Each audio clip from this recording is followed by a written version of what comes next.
Ang tulog na ito, bakit parang pamilyar ito? Guni-guni ko lang ba? Ginoong Liu, kayo po ba? Ang nagbayad ng buong halaga para bilhin ang Shengshi duty. Maaari po ba kayong maglaan ng oras? Check ko ang mga kaugnay na dokumento. Iko-confirma ko ito sa inyo. Ngayon na, nasa kanlurang bahagi ako ng isla ng Peach Blossom. Ako ang General Manager ng Shengshi International. Sige, paparating na ako. Sa loob ng 5 minuto, pupunta sa ilog ng Peach Blossom. Oo.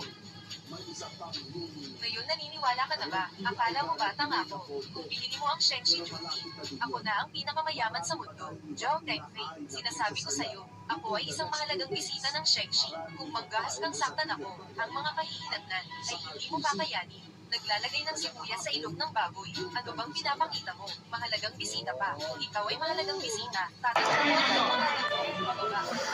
Siya para sa akin. Anong ginagawa mo? Anong ginagawa mo? Bitawan mo ako. Anong ginagawa mo? Malalaman mo agad. Hihil ka. Dumating na ang kita. Zhao Tengfei, bitawan mo ang asawa ko. Patawarin mo siya. Hindi naman imposible. Pero, galit siya sa akin ngayon. Galit na galit ako. Kung matutulungan mo akong patalbihin, gusto mong mamatay, ibigay mo sa akin.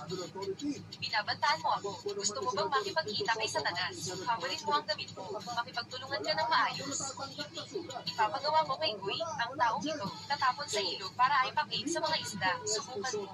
Takpan ang bibig niya.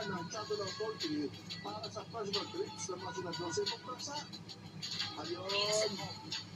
Bibigyan kita ng 3 bilang. Kung hindi ka pa rin maghubad, pupakulin ko ang ulo ng asawa mo. 3. 2. Maghuhubad na ako. Mamaya, ibuka mo ang mga mata mo. Matuto ka ng mabuti. Paano ko nilero ang asawa mo? Hubad. Tama na. Tumigil ka. Tumigil ka. Lumayas ka. Mahal, ayos ka lang ba? Ayos lang. Pinapayuhan ko kayo na huwag makialam sa hindi niyo problema. Kung ayaw niyong mamatay, umalis na kayo. Paalisin kami. Bakit? Si Mr. Zhao ay taga-Shengshi International, isang malaking tao. Maging maingat ka, malis na kayo. Kapag nagalit si Mr. Zhao, mag-ingat, baka hindi mo makita ang araw bukas. Anong sinasabi mo? Naglalakas loob ka pang takutin si Mr. Napakatawa.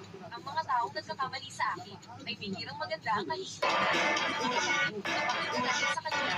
Ang kaya natin para malaman nila kung bakit namumula ang mga bulaklak. Na nakalagi sa Manila Northport ito pong Sabado. Naapektuhan ko kasi ang kanilang biyahe dahil po sa Paano nangyari ito? Mga walang silbi kayo. Bitawan niyo ako. Tao ako ng Shengshi International. Kung awayin mo ako, hindi mo kakayanin ang magiging resulta. Tao ka ng Shengshi International. Tama.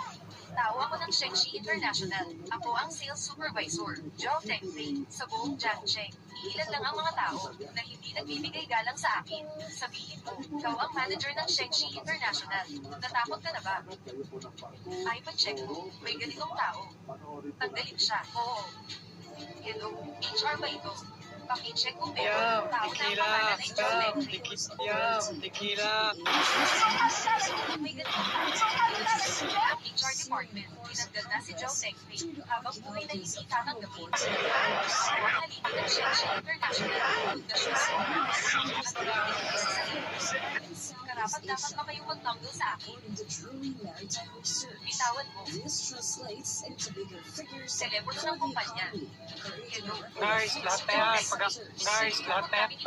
Pag-aari. Ang Shengshi International ay nagpasya na opisyal na tapusin ang iyong kontrata sa trabaho. Pumunta ka sa HR para ayusin ang mga kaukulang dokumento.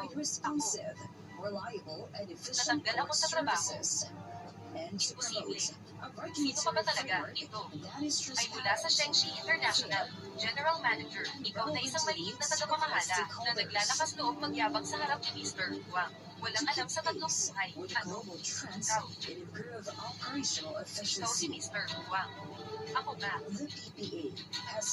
Ginoong Wang, umalis ka. Huwag mong hadlangan si Ginoong Wang sa pagtanggap ng bisita.